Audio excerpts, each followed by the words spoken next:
بسم اللہ الرحمن الرحیم الحمدللہ وسلام علی عبادہ الذین اصطفیٰ اما بعد فقد قال اللہ تبارک و تعالی فی کتابہ المجید کل نفس ذائقۃ الموت صلوات اللہم صلی علی محمد وآل محمد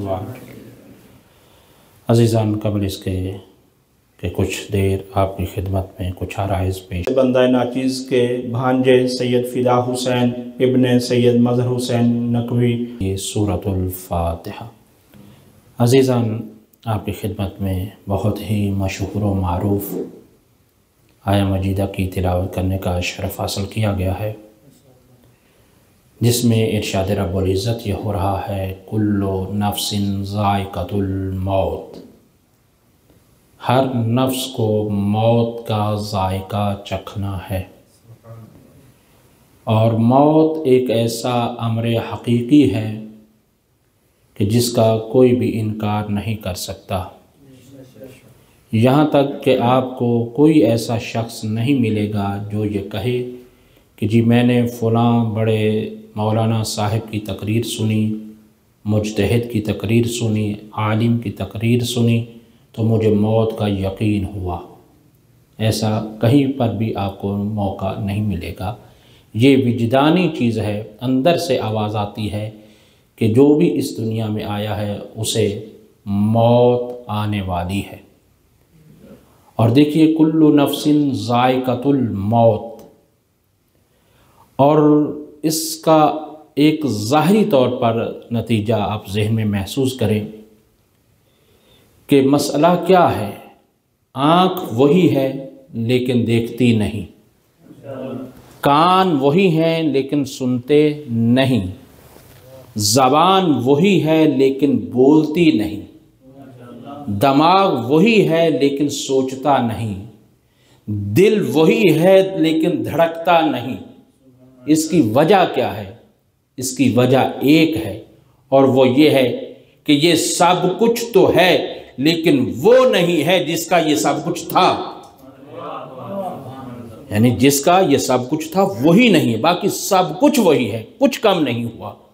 تو یہ ہے کہ کل نفس ذائقۃ الموت، انتہائی اختصار کے ساتھ۔ آپ ذائقے کا معیار جانتے ہیں، ذائقے کا تعلق کس چیز کے ساتھ ہے؟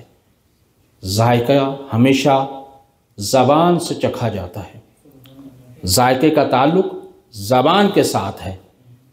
قوہ ذائقہ جو انسان کی ہوتی ہے تو زبان کے ساتھ اس کا تعلق ہے۔ کل نفس ذائقۃ الموت، ہر نفس کو موت کا ذائقہ چکھنا ہے۔ تو ذائقے کے اعتبار سے آپ محسوس کریں گے، اور یہ ظاہر سی بات ہے کہ ذائقہ میٹھا بھی ہوتا ہے، کڑوا بھی ہوتا ہے، ٹھیک ہے نا؟ ہر طرح کا ذائقہ ہوتا ہے۔ تو اور ذائقے کا تعلق ہے زبان کے ساتھ، تو ذائقہ کڑوا بھی ہوتا ہے، میٹھا بھی ہوتا ہے۔ اس سے یہ پتہ چلا موت کا ذائقہ کڑوا بھی ہوتا ہے، میٹھا بھی ہوتا ہے۔ تو وہ کس طرح سے پتہ چلے کہ یہ موت کا ذائقہ ان کے لیے میٹھا ہے یا کڑوا ہے؟ تو اس کے لیے عزیزان محترم دور جانے کی بات نہیں، جو زبان ذکر علی میں بولتی رہے گی، جو زبان ذکر علی علی کرتی رہے گی، ان کے لیے زبان کے ذائقے کی طرح کیا ہوگا کہ موت کا ذائقہ میٹھا ہو جائے گا، اور جو بغض علی میں چلتی رہے گی ان کے لیے موت کا ذائقہ کڑوا ہو جائے گا۔ یہ ہے عزیزان محترم موت کی حقیقت۔ موت آنا تو سبھی کو ہے، لیکن کچھ کے لیے کڑوی ہوگی، کچھ کے لیے میٹھی ہوگی۔ لیکن یہی وجہ ہے اس کی تجلی ہمیں کربلا میں ملتی ہے، جب ایک چچا نے اپنے بھتیجے سے کہا کیف عندک الموت، اے میرے لال تمہارے نزدیک موت کیسی ہے؟ کہا احلی من العسل، میرے نزدیک شہد سے زیادہ شیریں ہے۔ ارے کیوں نہ ہو، یہ اسی علی کا تو پوتا ہے، اور وہی جرت ہے، وہی حسن ہے، وہی فصاحت ہے، وہی بلاغت ہے، وہی شرافت ہے، وہی دیانت ہے، وہی شجاعت ہے۔ میرا مولا جس صفات کا مالک اس کی تجلی کربلا میں ہمیں ملتی ہے، کبھی علی اکبر کی صورت میں اور کبھی شہزادہ قاسم کی صورت میں اور کبھی مولا عباس، اور بالآخر سمٹ کر آ جاتے ہیں مولا حسین علیہ السلام کے وجود میں۔ بس عزیزو، کیونکہ امر ہوا ہے، ابھی آپ نے تازہ ایام عزائے فاطمہ گزارے ہیں۔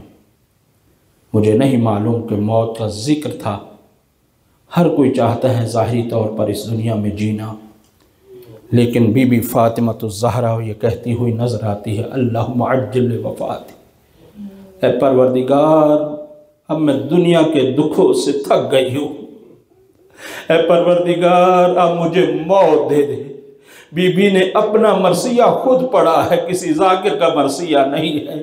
بی بی خود یہ کہتی ہوئی نظر آتی ہے، صبت علی مصائب لو انہا صبت علی ایام سے نہ لیا۔ اے بابا، آپ کے بعد مجھ پر وہ مصیبتیں آئیں کہ جو اگر روشن دنوں پر پڑتی وہ رات کی تاریکی میں بدل جاتے۔ اجرکم علی اللہ، لیکن عزادارو یہ ایام گزر گئے، لیکن میرے مولا امام جعفر صادق علیہ السلام سے جب کسی نے آ کر یہ پوچھا، آپ یہ بتائیے کہ آپ کی جدہ کی کیسے شہادت ہوئی ہے؟ عزادارو یہ راوی اہل بیت ہے جو اپنے غم کو بیان کرتے ہیں۔ میرے مولا امام جعفر صادق علیہ السلام فرماتے ہیں، ماتت من ذالک الضرب، میری دادی اس ضرب سے شہید ہوئی جو ایک ملعون نے امام کے دیکھتے ہوئے بی بی کے اوپر ضرب لگائی ہے۔ اجرکم علی اللہ۔ لیکن عزادارو بس ایک جملہ اور پڑھنا چاہتا ہوں، وہ یہ ہے کہ آپ نے سنتے رہے ہیں کہ میرے مولا نے شہادت کے وقت اور کفن دفن کرنے کے وقت اس کے بعد ایک نہیں 40 قبریں بنائی ہے۔ میرے مولا نے بی بی کی 40 قبریں بنائی ہے تاکہ دشمن کو پتہ نہ چلے کہ یہاں پر حقیقی قبر کون سی ہے۔ اسی وجہ سے آج بھی بی بی کی قبر مخفی ہے۔ لیکن عزادارو ابھی آپ نے سنا 40 قبریں میرے مولا نے بنائی، لیکن عزادارو یہاں مدینہ ہے، ایک جنازہ ہے، ارے 40 قبریں ہیں، لیکن آؤ کربلا چلے، ارے جہاں پر 72 لاشیں ہیں، کوئی ایک قبر نہیں۔ ارے قبر میرے مولا حسین نے جو خود بنائی تھی، ظالموں نے اس شہزادے کو بھی قبر میں نہ رہنے دیا۔